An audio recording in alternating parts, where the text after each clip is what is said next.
গম্ভীরার শেষের দিনে আমরা পেয়েছি আমাদের মাঝে আমাদের প্রাক্তন সম্পাদক ডক্টর ধীরেন্দ্রনাথ সরকার আমাদের মাঝে আছেন। দীর্ঘদিনের ঢাকি খগেন কবিরাজ মহাশয়। আমি সর্বপ্রথমে ধীরেনবাবুর কাছে জানতে চাইব আপনার দীর্ঘদিনের গম্ভীরা পরিচালনার অভিজ্ঞতা এবং বর্তমানে যে গম্ভীরার পরিবেশ এই সম্পর্কে আপনার কাছ থেকে দু একটি কথা শুনবেন। এই গম্ভীরা আছে প্রায় 300 বছরের পুরনো এবং জাগ্রত শিব পার্বতী, এর অনেক প্রমাণ আছে এইখানে। এর ইতিহাস নিলে অনেক সময় লাগবে। এখানে মানে এই জাগ্রতর ব্যাপার যে বলছি তার জন্য এখানে অনেক প্রমাণ আছে। হাতে নাতে একবার এইরকম হয়েছিল, আমাদের মধ্যে গণ্ডগোল লেগে গেল, যে হাতাহাতি হওয়ার প্রভাব। এই সময় আমরা সিদ্ধান্ত নিলাম যে না, শিব পার্বতীকে আমরা স্নান করে ধূপপাতি জ্বালিয়ে বিচারটা ওকেই দিব। যখনই সেই সিদ্ধান্ত নিলাম তখনই আমাদের মাঝখানে দেখা গেল একটা সাপ এসে হঠাৎ সন্ধান থেকে পড়লো। তাই থেকে এখন মোট ঝামেলা নাই, সুষ্ঠুভাবেই সব এতদিন পর্যন্ত পূজা হতে হচ্ছে। এইরকম আরো অনেক প্রমাণ আছে। একজন এখানকার ছেলে একটা মানুষ ছিল, 5-7 বছরের ছেলের অপর দিয়ে গাড়ির চাকা চলে এতটুকু বিন্দু মাত্র এইরকম নানান প্রমাণ আছে। এই আমাদের জাগ্রত সেই অনেকজন এখান থেকে অনেক রকম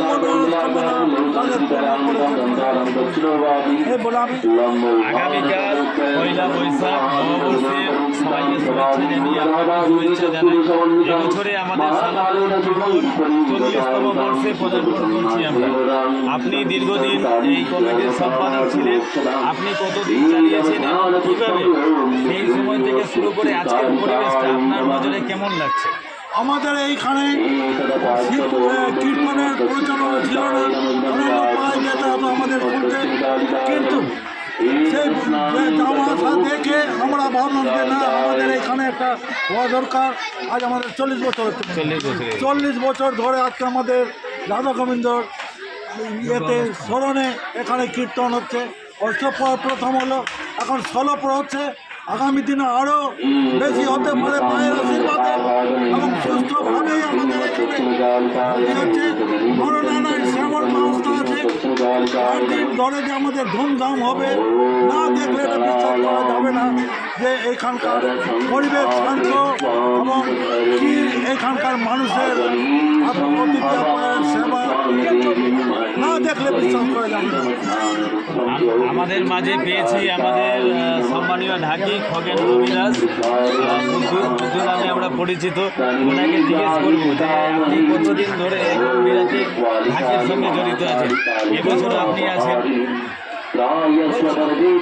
আমি 10 জনকে প্রণাম করে আমি বলছি যে কোথায় যে আমার প্রায় এই ঢাক বাজানোর উদ্দেশ্যটা আমার 60-65 বছর হয়ে গেল এখানে আমাদের এই মন্দিরে আগে যে পুরোনো লোকের সঙ্গে থেকে, এখন তো সব নতুন নতুন হয়ে গেছে।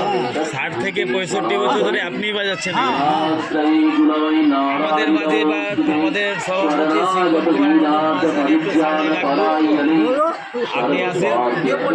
এবছরে যে অনুষ্ঠান আজকে গম্ভীরাতে আমরা নতুন পুরাতন সবাইকে পেয়েছি আজকে এক ফ্রেমে। ভীমবাবু আছেন, আরও সঙ্গে আছেন জ্যোতিষবাবু আছেন, আপনি বর্তমান কমিটির সভাপতি। এবছরে আজকে গম্ভীরা শেষ, আগামীকাল নববর্ষের সাথে সাথে আমাদের কীর্তন অনুষ্ঠান হবে। আপনি সবাইকে কি বার্তা দিতে চাইছেন এবং অনুষ্ঠানটা কেমন হচ্ছে? অনুষ্ঠান আমার খুব ভালো হচ্ছে। আমি আমার ছোট ভাইদের যুবকদেরকে বলছি আমাদের যথেষ্ট সহযোগিতা করেন। এইভাবে যেন অনুষ্ঠানকে যেন খুব ভালো মতন নিয়ে যায়, পরবর্তীতে আরও যেন এর থেকেও ভালো হোক এই আশা করেও আমি আমার কমিটির ছেলেদেরকে ধন্যবাদ জানাই এবং আমার গ্রামবাসীকে ধন্যবাদ জানাই। আমার পূর্বে এই রাধা গোবিন্দের কমিটির সভাপতি সম্পাদক ছিলেন প্রয়াত সতীশ কুমার মণ্ডল মহাশয়।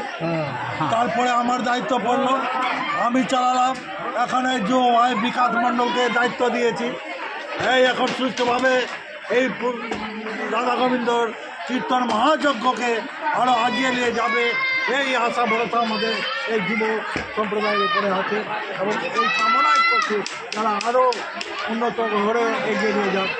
আরও কিছু কালকের অনুষ্ঠান থেকে কিছু বিস্তারিত নমস্কার ধীরেন বাবু বলবেন, এরপরে উনি বলে বিস্তারিতভাবে আমাদের অনুষ্ঠানকে মানে শুরু থেকে শেষ অবধি। নমস্কার সবাইকে, উপস্থিত যিনারা আছেন, বড় জ্যেষ্ঠ বাবা তুল্য অনেকে আছেন, সামনে আমার সমবয়সী আছে, যুবকরা আছে, সবাইকে আমার অভিনন্দন, শুভেচ্ছা, নববর্ষের প্রীতি শুভেচ্ছা জানিয়ে আজকে আমরা জানতে পারলাম, আপনারা জানলেন যে প্রায় 300 বছর ধরে আমাদের এই গম্ভীরা 7 দিনব্যাপী গম্ভীরা অনুষ্ঠানের মুখ্যা নাচের মাধ্যম দিয়ে গম্ভীরা অনুষ্ঠান সম্পন্ন হলো। গ্রামবাসীর সকলের সহযোগিতা, সাথে সাথে আমাদের যে যুবক ভাইরা যে একটা আলাদা করে কমিটি করে দেওয়া হয়েছে, তার নেতৃত্বে আছে প্রসেনজিৎ আছে, ছোটু আছে, তারা নেতৃত্ব দিয়ে একটা যে সুষ্ঠুভাবে অনুষ্ঠানকে এরা যে এগিয়ে নিয়ে যায়, এই সঙ্গবদ্ধ থাকলে, দায়িত্বে আছে বিনয় আছে, ছুটি নিয়ে আছে, পিন্টু মামা আছে, অনেকে আছে, ঝন্টু কোষাধ্যক্ষের দায়িত্ব সামলাচ্ছে। এভাবে যদি সবাই মিলে আমরা একত্রিতভাবে অনুষ্ঠানটাকে চালিয়ে যাই, আশা করব সকলের আশীর্বাদে আমরা অনুষ্ঠানকে আরও এগিয়ে নিয়ে যাব এবং মালদা জেলার যে বিখ্যাত লোকসঙ্গীত বলেন বা আমাদের যে ঐতিহ্যবাহী গম্ভীরা, এই গম্ভীরাকে আমরা টিকিয়ে রাখব এবং আমাদের ভবিষ্যৎ প্রজন্ম যাতে গম্ভীরাতে অংশগ্রহণ করে গম্ভীরা যে দেবাদিদেব মহাদেব মাতা পার্বতীর যে আমরা আরাধনা করি, এই আরাধনায় যাতে সকলের ব্রতী হই এবং আমাদের 16 প্রহরব্যাপী রাধা গোবিন্দের লীলা সংকীর্তন অনুষ্ঠান, প্রায় 5 থেকে 7,000 ভক্ত আমাদের এখানে আসেন। আমরা যথাসাধ্য নরনারায়ণ সেবার ব্যবস্থা করি। এবছরও আশা করছি 7-8 হাজার লোক হবে এবং গ্রামবাসী, আমার এই মারফতে আমি জানাই যে সকলকে যাতে সহযোগিতার হাত বাড়িয়ে দেবেন এবং নিজ নিজ ইচ্ছায় আপনারা বিভিন্ন কাজকর্ম দায়িত্ব ভাগ করে নিয়ে অনুষ্ঠানটা সামগ্রিকভাবে সম্পন্ন হয় এই আহ্বান করব। সকলকে ধন্যবাদ, নববর্ষের শুভেচ্ছা জানিয়ে নমস্কার।